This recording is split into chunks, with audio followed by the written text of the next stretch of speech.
Rail অবরোধ করার পর এই মুহূর্তে 34 নম্বর জাতীয় সড়ক অবরোধ।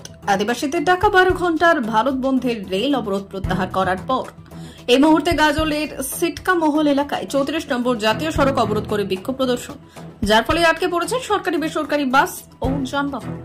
কার্যত উত্তরবঙ্গ ও দক্ষিণবঙ্গের সঙ্গে যোগাযোগ বিচ্ছিন্ন ও যানজটের সৃষ্টি হয়েছে।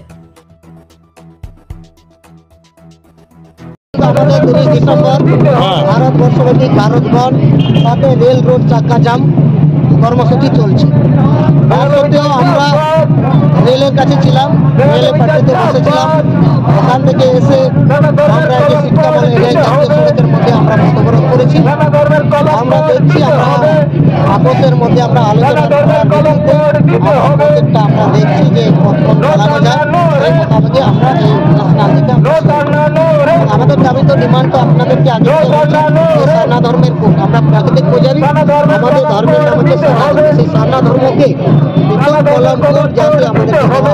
কারণ আদিবাসীরা না হিন্দু না খ্রিস্টান না জৈন না বৌদ্ধ না মুসলিম, তারা প্রাকৃতিক উপরে নির্ভরশীল, প্রাকৃতিককে মানে দেবতা ঈশ্বর মানে, তাই তাদের ধর্মের নাম আমাদের একটাই ডিমান্ড যাতে কেন্দ্র সরকার আমাদের সারনা ধর্মের কোড আমাদেরকে কেন্দ্র কমিটির নেতৃত্বে এবং সিদ্ধান্ত সরালাম।